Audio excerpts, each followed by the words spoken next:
Dear teachers, welcome to the video in which we try to offer ways how to effectively include children, pupils and students with spina bifida and hydrocephalus into a regular kindergarten, primary or secondary school. My name is Terezia Drdulová. I am a special teacher and I have been working for over 20 years in a primary school with a kindergarten that implements inclusive education. At the same time, I am a mother of an adult son with spina bifida and hydrocephalus. I am very happy that I could cooperate with my colleague, a precious person, Marek Krajniak, in writing Multi-In Manual for Teachers. He was born prematurely, and hydrocephalus developed shortly after his birth. Together with his wife, he is raising 2 healthy sons. He has worked as a teacher and a special teacher in kindergarten, primary school, and he is currently a kindergarten principal. You can read his story at the end of the Multi-In Manual for Teachers, which is available free of charge on the website multiin.eu. Most children who are born with spina bifida and hydrocephalus in the 21st century have a chance at a full life. For these children, access to quality education from an early age is one of the conditions that must be met in order to live full life. In this video, we take you through the topics that will explain how quality inclusive education can be achieved. Inclusive education will not save the world, but it will transform many parts of the world into more beautiful places to live and to make a major impact on the lives of pupils. The most challenging experience with inclusive education is usually the first one. This is because it costs so much, overcoming the fear of unknown, finding of ways how to do it, finding sources of support through the process, and sometimes much more. Teaching a child or pupil with a spina bifida or hydrocephalus can mean just such an experience for a teacher, full of fear and apprehension about the many unknowns. It is quite nature to experience fear and various fears. However, it is important for the teacher to clearly name what specifically is the source of fear for them, what they does not understand or what makes them feel anxious. It is also helpful to be specific about what kind of information or specific support they need. It is important to know what the teacher needs support throughout the learning experience. It's sometimes more, it's sometimes less. The ideal is to find someone who has experience and can guide the teacher throughout the process. Maybe that person is not that far away. It could be a school psychologist, someone in the school administration, or a member of the guidance staff who has diagnosed the student and determined his or her level and need for support in school. In addition, there are always the pupils' parents who know their child and can make teachers aware of anything they need to clarify. Inclusion means belonging to society and being able to participate in any aspects of its life. According to the authors of Index of Inclusion, inclusive education is a set of values, the purposeful implementation of which answers the question, what should we know in order to live better together? Inclusive education is also a human right. The right to education is like an elevator that leads to the fulfillment of the other rights of the person concerned. Schools offer a unique space and, above all, enough time for children, pupils and young people and students to get to know each other in their diversity, so that one day they can and will be able to live together in society. The teacher has a crucial role to play in this, as he or she should be the transmitter of this important information to all pupils. The whole process should start at an early age for children. In ordinary children and children with disabilities or with any kind of differences meet together in kindergarten, they will experience difference as a nature part of life, and with it, they will receive both information and experience about the diversity of the people who make up the world. All pupils, even those with spina bifida or hydrocephalus, should be supported. According to the European Agency for the Development of Inclusive and Special Education, the first as soon as possible, second as flexible as possible, third as easy as possible, the fourth as close as possible to the child's home, the fifth only for as long as the support is needed for the child. A teacher's basic starting point in inclusive education should be toward purposeful exploration of pupil diversity and valuing diversity as a value that is anticipated.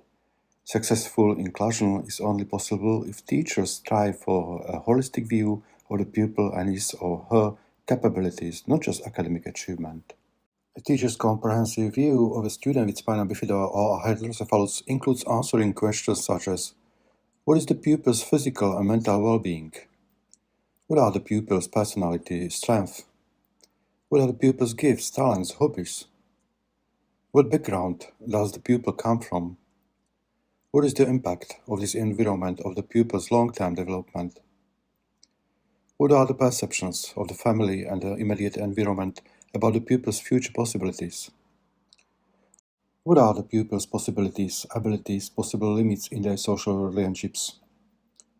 How functional is the pupil in the school environment with regard to the presence or absence of a disability, taking into account the pupil's specificities resulting from the disability or the associated diagnosis? To what extent are all teachers aware that a pupil with spina bifida needs extra time to carry out their learning? We would like to offer you tips on how a teacher can help to create a safe and comfortable classroom from his or her position. Get to know the pupil and their parents before they start school.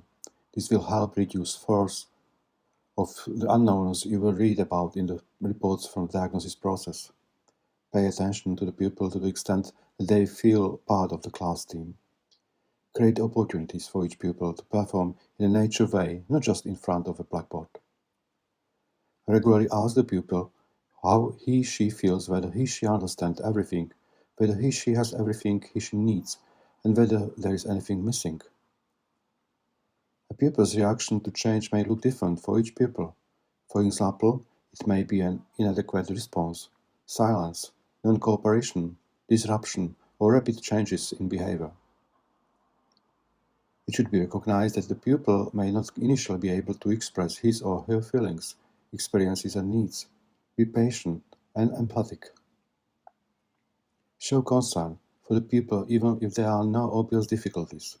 This is essential as a preventive measure. Build a culture of mutual support in the classroom. Encourage pupils to work with each other and create opportunities for everyone to experience being a full part of the group.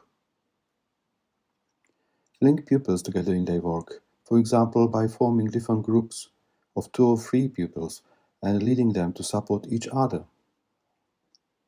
Include regular activities to promote collaboration in the classroom, which will make the class function much more quickly and effectively as a team.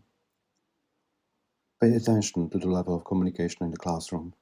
Use the principles of nonviolent communication to support pupils in adequately expressing their needs and feelings, but also in trying to understand the needs and feelings of others. You may find training in a coaching approach to pupils useful, giving you new competencies and skills to support all pupils. All of this is important, but as an educator you should not forget about yourself. It is equally important that you take care of yourself because the well-being of the teacher is fundamental to the well-being of the classroom. Don't be afraid to slow down the teaching. Working on good relationships with each other is time well invested for the future. Don't have too high expectations. Working with a team is a long-distance run and requires a long of time. Don't be afraid to work with students' emotions. It is also important to give pupils space to talk about their experiences. Don't worry about not being able to do this. Trust just ability to benefit from the experience. Don't try to be on your own.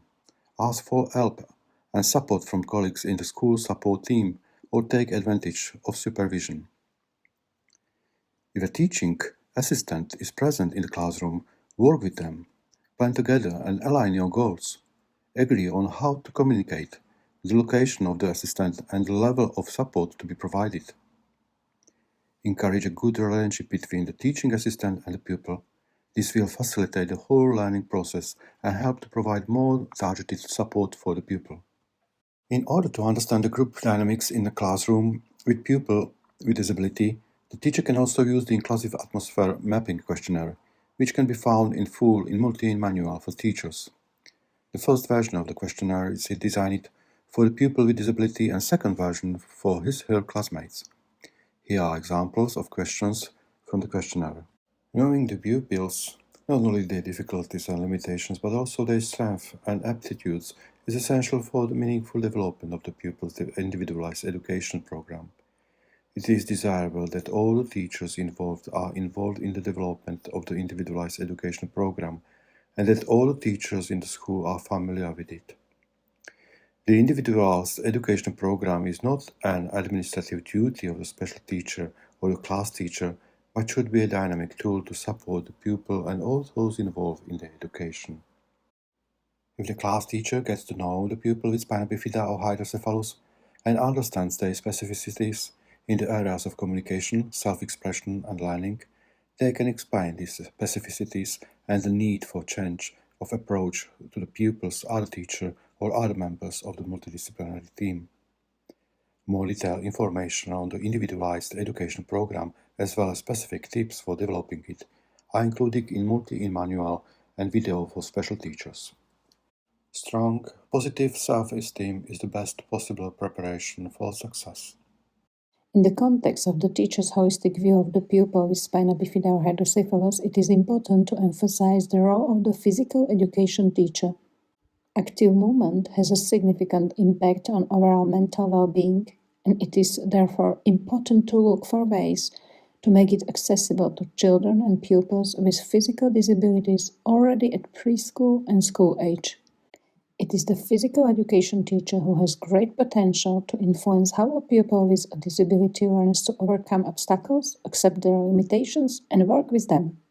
He or she has also the opportunity to shape the pupil's active approach in acquiring the skills needed to achieve accessible goals. We consider it important to note that a pupil's attitude to sport can of course be strongly influenced by the primary family environment, the secondary peer environment, or the pupil's own character. This makes it all the more important that the teacher takes an informed and holistic approach aimed at the pupil's development. Physical activity is essential for the social and physical development of the pupil with spina bifida or hydrocephalus, but the functional level of pupils with spina bifida and hydrocephalus may differ. There is no specific adapted physical education program for pupils with spina bifida. It always depends on the degree of spinal cord damage, the severity of the deformity, and the medical devices used to the pupil with spina bifida or hydrocephalus. It is important for the teacher of physical education to work with the pupil's parents, assistant, school nurse, or the pupil's physiotherapist or the specialist doctor. They can guide the teacher and the pupils on what exercises the pupil can do and what exercise load is appropriate for the pupil. The scope of this video does not allow us to discuss other topics in detail. If you have a pupil with spina bifida or hydrocephalus in your classroom, we recommend you read the Multi-in Manual for Teachers for more specific tips to support pupils' inclusion. Dear teachers, on behalf of myself and the children, pupils, and young people diagnosed with spina bifida and hydrocephalus, thank you for your interest in their inclusion and quality inclusive education. We believe that together we can help transform our schools into places of acceptance and support also for pupils with spina bifida and hydrocephalus. We are convinced that by doing so, we will open the door for them to a better life and a future of their own making.